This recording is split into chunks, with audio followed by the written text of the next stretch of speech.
et le prophète Élisée passait.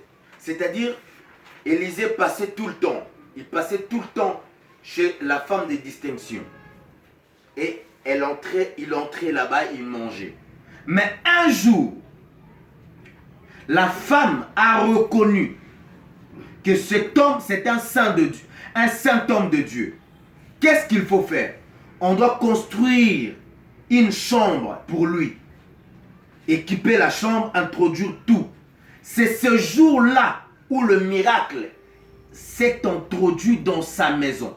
Continuez. C'est très important. Vous pouvez vous asseoir. La maman qui était stérile, la femme de distinction, le jour où elle a reconnu que cet homme est un saint homme de Dieu, le miracle est entré dans sa famille. Amen. La bénédiction est entrée dans sa famille. Amen. Sa vie a complètement changé. Amen. Parce que elle a reconnu la grâce. Elle a reconnu que cet homme qui vient ici, il est saint homme de Dieu. Quand tu reconnais cela, tu actives la dimension qui est cachée dans le corps du prophète, Amen. De l'homme de Dieu. Quand ça se déclenche automatiquement, cet homme-là va déclarer de paroles. Et Dieu dit qu'il est toujours derrière la parole de ses serviteurs. Ce n'était pas une prophétie.